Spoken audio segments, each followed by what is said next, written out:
আপনাদেরকে শুরুতে একটা মামলার যে তদন্ত প্রতিবেদন মানে আদালতকে দেওয়া একটা প্রতিবেদন আপনাদের একটু আমি পড়ে শোনাতে চাই। দেখবেন আমাদের পুলিশ কি দুর্দান্ত তৎপরতা দেখাতে পারে একজন আসামি ধরার ক্ষেত্রে। ঘটনা ঘটেছিল 2024 মানে গত বছরের অগাস্ট মাসে, মানে শেখ হাসিনার পতনের একদিন আগে। আমি বরং আমাদের ধানমন্ডি থানার এসআই তৌহিদুর রহমান সাহেব যে প্রতিবেদনটা আদালতকে দিয়েছেন সেটা আপনাদের একটু পড়ে শোনাই একটা অংশ। তিনি লিখেছেন, গত বছরের 4 আগস্ট ধানমন্ডির সায়েন্স ল্যাবরেটরি এলাকায় শেখ হাসিনা ও ওবায়দুল কাদেরের নির্দেশে আওয়ামী লীগ, যুবলীগ, ছাত্রলীগ ও পুলিশের নেতৃত্বে ছাত্র জনতার উপর সশস্ত্র হামলা চালানো হয়।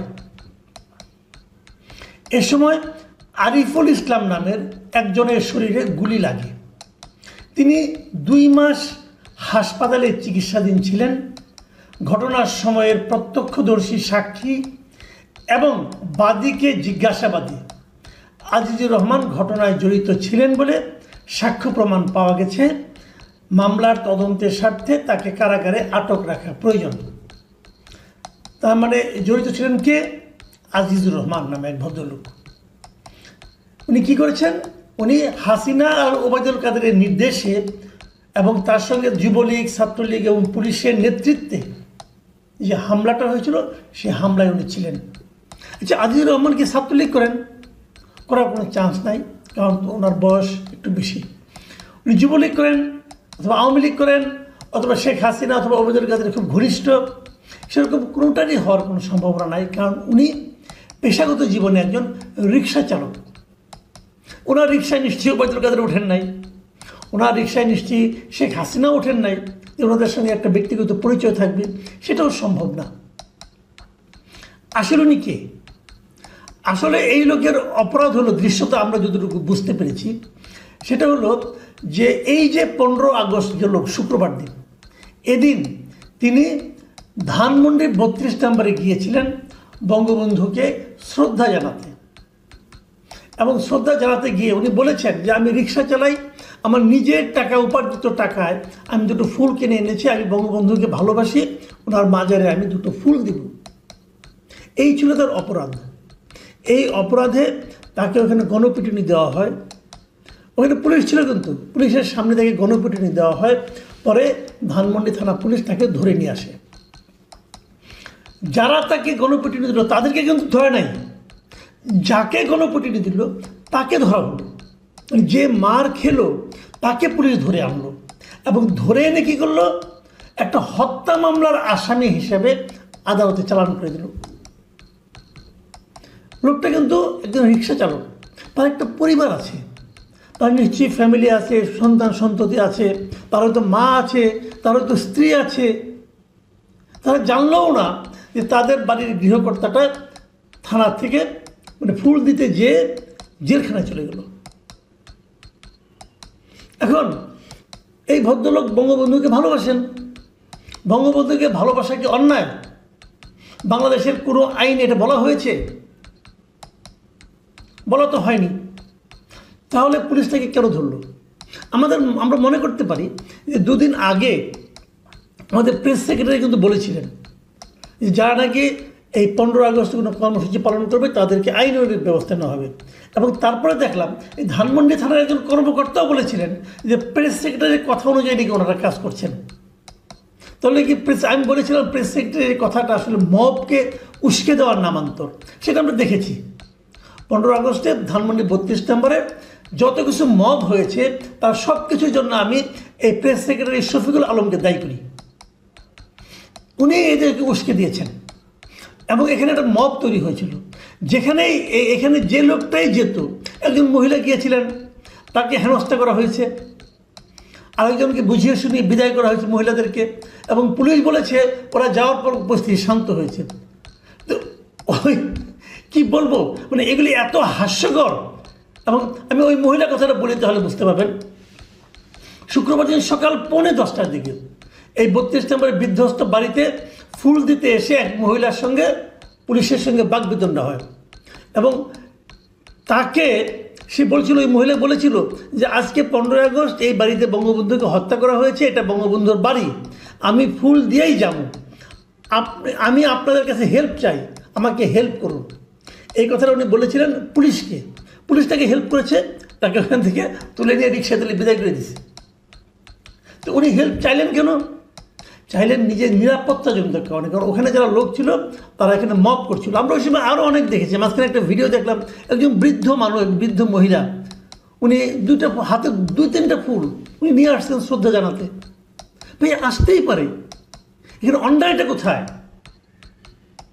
বঙ্গবন্ধু এই দেশের, আপনারাও স্বীকার করেন, এই সরকারও কিন্তু স্বীকার করে যে বঙ্গবন্ধুর স্বাধীনতা যুদ্ধে তার বিরাট অবদান ছিল। তো যে লোকটার বিরাট অবদান ছিল, সেই লোকটার মৃত্যুবার্ষিকীতে যদি কেউ, আপনি না আসলেন, আপনাকে আসতে হবে না, আপনাকে আসতে বলে নাই, বরং আপনারা আসতে জায়গাটা অপবিত্র হবে বলে আমি মনে করি। আপনারা আসেন নাই ঠিক আছে, কিন্তু যারা আসতে চেয়েছে তাদেরকে আপনারা আসতে দেবেন না কোন আইন, এটা আমার বোঝান। যদি কেউ শোক প্রকাশ করতে চায় তাকে আপনি ফেরাবেন কেন, কোন আইনে? আপনারা স্বৈরাচার বিরোধী কথা বলেন, স্বৈরাচারের দোষর খুঁজেন। আপনাদের এই আচরণটা কি স্বৈরাচারের আচরণ নয়? যে আপনি একজন লোককে ওখানে যেতে দিচ্ছেন না, আপনারা এটা বাহাদুরি করছেন। আর ওই একটা কথা আছে না, যে বাঁশের চেয়ে কঞ্চি দরো, ডেকে আনতে বললে বেঁধে আনে। পুলিশের হয়েছে ওই অবস্থা। একজন রিক্সা চালক গিয়েছে, তাকে ধরে নিয়ে যে আপনি হত্যা মামলার আসামি বানিয়ে দিলেন। এই তো আমাদের পুলিশ, এদের হাতে দেশের আইন শৃঙ্খলা পরিস্থিতি। ভেবে দেখুন, ওই মামলায়, ওই যে হত্যা প্রচেষ্টা মামলা, হত্যা মামলা না, হত্যা প্রচেষ্টা মামলা, সেই মামলায় মূল আসামিকে শেখ হাসিনা, ওবায়দুল কাদের, তার সঙ্গে কাদের যোগ সাজস্য হয়েছে, কারা কারা এই কাজ করছে, আওয়ামী লীগ, যুবলীগ, ছাত্রলীগ এবং পুলিশ। তো এই পুরো মামলায় একজন পুলিশকেও কি ধরা হয়েছে? ধরা পড়ল কে? আজিজুর রহমান। তারপরে তাদেরকে নিয়ে যখন নাকি কোর্টে যাওয়া হলো, এই ঘটনার পরে শনিবার দিন যখন তাকে হত্যার চেষ্টা মামলা গ্রেপ্তার দেখিয়ে পরের দিন আর কি আদালতে হাজির করা হলো, সেখানে শুনানি হয়েছে। এবং শুনানি শেষে ঢাকা মহানগর হাকিম ইসরাত জেনিফার জেরিন তাকে কারাগার পাঠানোর আদেশ দিলেন। শুনানি হইল, বিচারক একজন ছিলেন, উনিও কি বুঝলেন না যে এই জিনিসটা কি? ওনার তো সেন্সটা পুলিশের চেয়ে বেশি হওয়া উচিত, কিন্তু বিচারক উনিও কি বুঝলেন না? কে একদিনের মধ্যে কে সাক্ষ্য প্রমাণ দিল, কে বলল, কিভাবে বলল, পুলিশ বললো উনি বিশ্বাস করলেন? উনি কি বাস্তবতাটা বোঝেন না? তো আমাদের বিচার ব্যবস্থা তো এদের হাতে। তো মানুষ যদি এই ঘটনার পর টোটাল পুলিশের উপর, বিচার ব্যবস্থার উপর, এমনকি সরকারের উপর আস্থা হারিয়ে ফেলে, আপনি এটাকে কী বলবেন?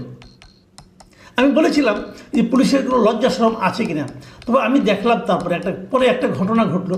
সেই ঘটনাটা কিন্তু ইন্টারেস্টিং। সেই ইন্টারেস্টিং ঘটনাটা কি? ঘটনা কিন্তু শুক্রবারে, তারপরে তাকে জেলে পাঠানো হলো শনিবারে, আজকে রবিবার দিন একটা ঘটনা ঘটছে।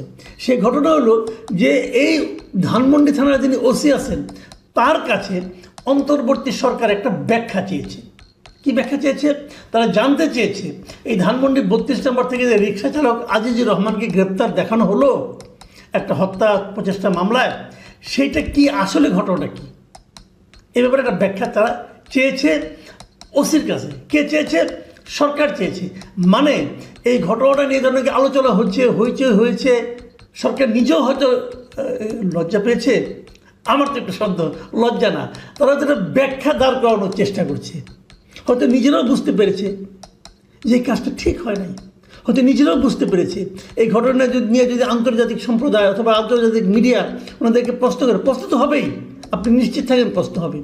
যখন প্রশ্ন করবে তারা কী জবাব দিবে, সেই জবাবটা হয়তো তারা পুলিশের যে ভারপ্রাপ্ত কর্মকর্তা আছেন, ধানমন্ডির ওসি, তার কাছে জানতে চেয়েছেন যে এটা ব্যাখ্যা দাও।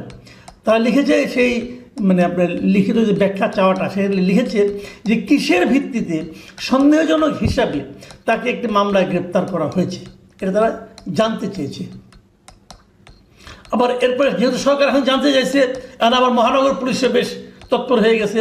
তারা ওই পুলিশ কর্মকর্তার যে পুলিশ তাকে গ্রেপ্তার করছে, সেই পুলিশ কর্মকর্তার সাম্প্রতিক কর্মকাণ্ড, মানে গত কয়েক মাসে সে কী কী কাজ করছে সেইটা নিয়ে, এবং তার বক্তব্যে কোনো অসঙ্গতি আছে কিনা, এগুলি তারা আবার খতিয়ে দেখতেছে।